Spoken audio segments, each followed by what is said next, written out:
morning, good afternoon, good evening. Those of you who have a chance, I'll strongly recommend you listen to Violet Gonda's interview with Temba Mliswa. It's on Hot Seat and you can get it on YouTube. The title is given at the bottom there. You have to listen to it.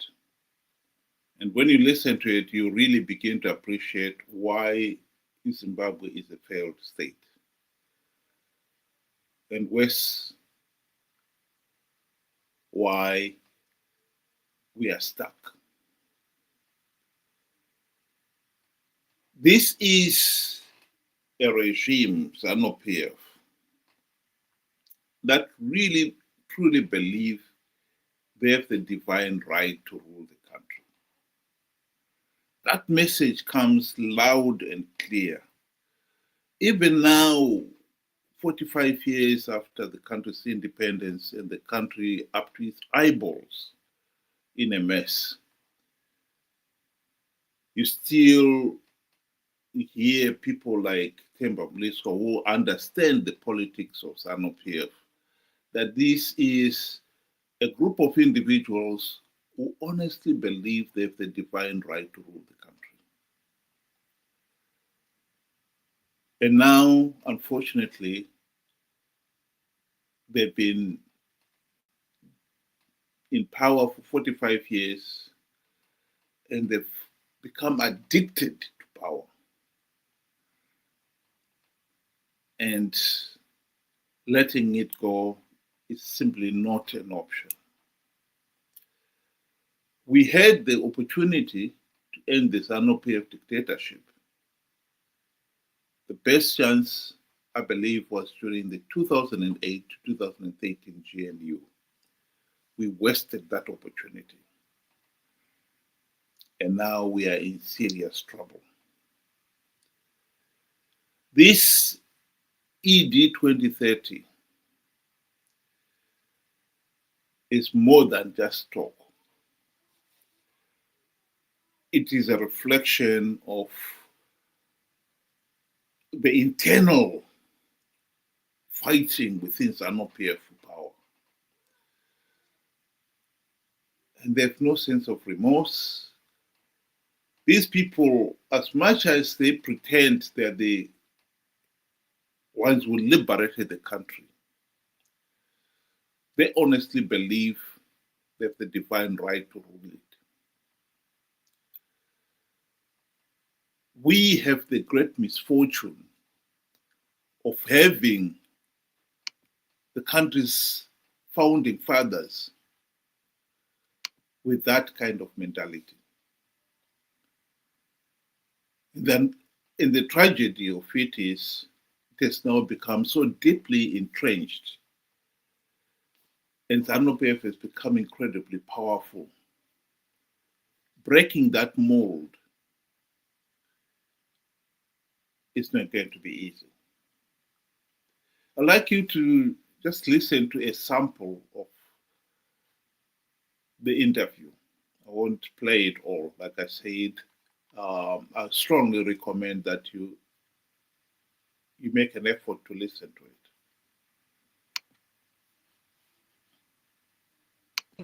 The vice president, with due respect, cannot talk about corruption when his hands are dirty. His hands So let me just let us pause there, because we do want to talk about the corruption issue. But before we go there, can you at least elaborate on the current state of unity within ZANU-PF? It's a generational consensus. Just like we had a national consensus in making sure that the people marched. That's the generational consensus that Kudata Aguirre must make it because he's young. We've given our liberators time to liberate us from an economic point of view. But they've not done what we expect them to do. They've done their best, but it's about time that we also took over, who don't have the liberation history, but have got economic ability to be able to transform the country, to equally transform their few fortunes. So it's about a generational consensus which you cannot stop. That is the reason why with the opposition, they had Nelson Chamisa, there was Morgan Tsvangirai who was there. They moved from the late Morgan Tsvangirai to Nelson Chamisa. Now, ZANU-PF has moved to Kudata Guire. The Frelimo in Mozambique has got Chapo. His Excellency President Chapo, he was never part of the struggle at all. He was not, but he is young and he made it. And he was supported by people who were part of the liberation. Kuda Tagwire will also be supported by people who were part of the liberation. And the good thing about it, they must mentor him. It's important that ZANU is very clear in its transition, is in transformation. Why there's been a problem in ZANU-PF is that the succession issue is taboo.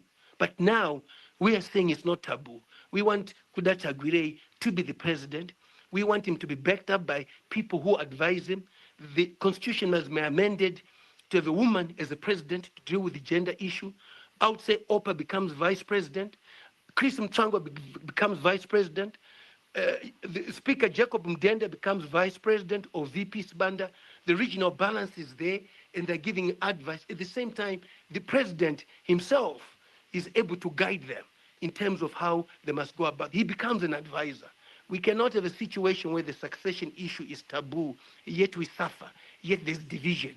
We must be clear about it, and we are going to make it clear. That's why for the first time, I've told you my vision in terms of the leadership in Zimbabwe. It might be controversial, but somebody must throw something in the ring.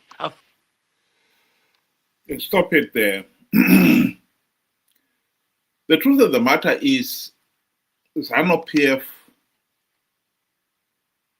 leadership do not even see that the country is in a mess, let alone that there is need to change the thinking of these ZANU-PF people. As much as Temba Mliswa is telling us about ZANU-PF, he has not said a single thing about the ordinary Zimbabweans. Zimbabwe is a failed state because we are a pariah state. That is the root cause of the problem. We are stuck with a corrupt, incompetent, and tyrannical regime of leaders who believe they have the divine right to rule. Later on in this interview, Mliswa talks about how Tagwire has been very generous, bankrolling ZANU-PF activities, including the 2017 coup, and how he has bankrolled the activities within ZANU-PF, building the structures. He says Chiwenga does not have any political power because there's no basis, party structures that are supporting him. But if you look at it, you will see that Mnangagwa, when he got into power, he created parallel structures within ZANU-PF, ignoring the existing ones, creating new ones. And who funded it? Tagwire. He bankrolled all that. The problem with the system then is you get somebody like that into power. He knows that his hold on power is based on corruption, and therefore then he is not going to give it up. As much as in 2017, people like myself and others argue that as much as Mnangagwa is promising to hold free, fair, and credible elections, the truth of the matter is he has no intention of holding free, fair, and credible elections. Mnangagwa and Chiwenga were not going to risk losing power in a free, fair, and credible election just because they had promised to hold free, fair, and credible elections. They were not going to do that. And lo and behold, they didn't. In 2023, the same thing.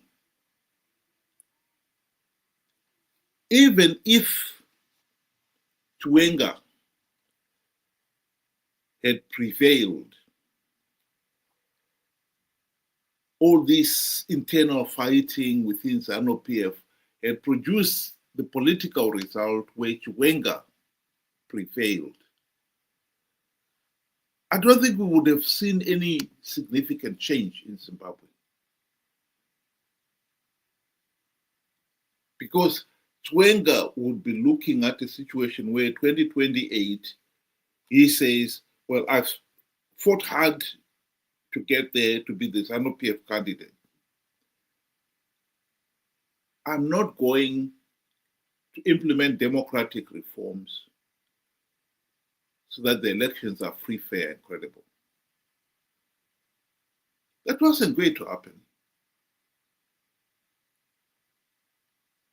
And the same can be said of Tagwire. Temba Mliswa here is arguing that ZANU-PF should be moving to a situation where Tagwire takes over after Mnangagwa. If Tagwire is the ZANU-PF candidate for 2028,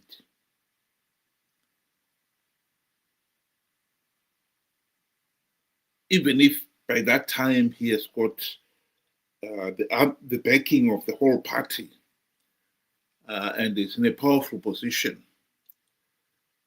he is not going to do anything that will jeopardize ZANU-PF losing those elections. Those elections will not be free, fair, and credible, and he will be using part of his ill-gotten wealth to bankroll this ZANU-PF juggernaut to make sure that he stays in power. And even after he has won the elections in 2028, he knows with his history, he would not want to lose power. And those around him who have amassed so much wealth, they too would not want to lose power.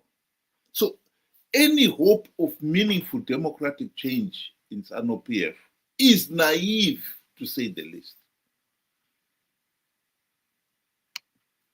And the tragedy with Zimbabwe is that we had the opportunity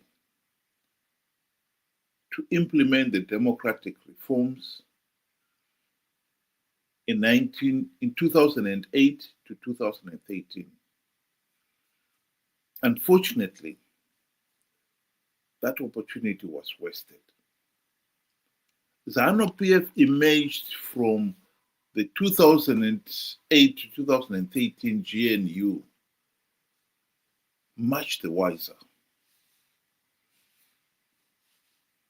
They had learned that it was no longer fashionable or possible for them to have a de facto one-party state.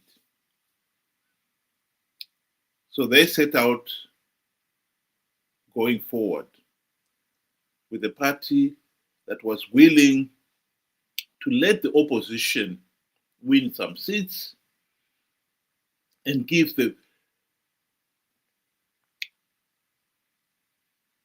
the false picture that Zimbabwe was a healthy and functioning democracy.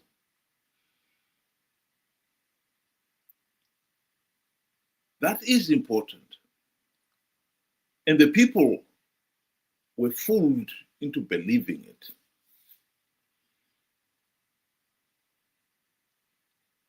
Because from that point onwards, Zimbabwe, ZANU-PF has always tried to maintain that facade, that false image. And the opposition have responded by playing their role of participating in flawed elections, knowing fully well that ZANU-PF was rigging the elections, but by participating, they'll get a share of the spoils of power. And now we are stuck with a regime that is so powerful politically and economically that changing it is really near impossible. In this interview, one of the things that Temba Mliswa made very clear was that VP Chiwenga is finished. He does not have the political structures to support him, and he has been all but isolated ever since the military coup of 2017. I think there is political evidence that he has indeed been isolated, and it will take a lot for him to emerge from what he is. So yes, there is some truth in saying VP Chiwenga is finished. But I'm not concerned about VP Chiwenga. What I'm concerned about is Zimbabwe itself.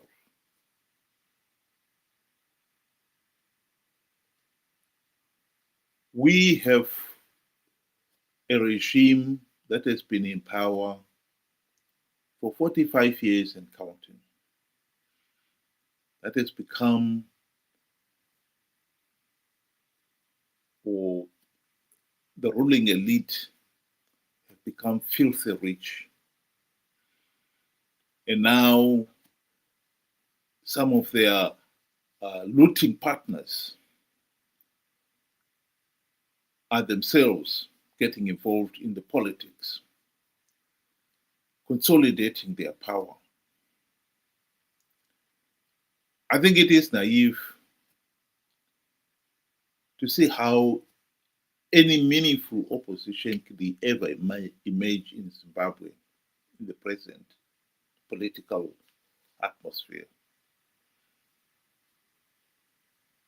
Any opposition that emerges will be either be bribed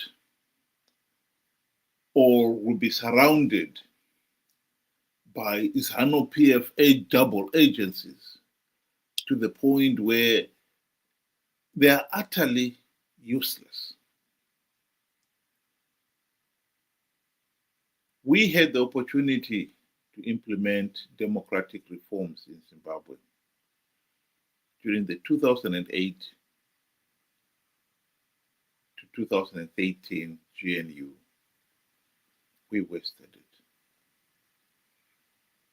And now we are in deep, deep trouble. The ZANU-PF has been, thugs are now addicted to power. Getting meaningful change in Zimbabwe is really going to be an uphill struggle, a tough one.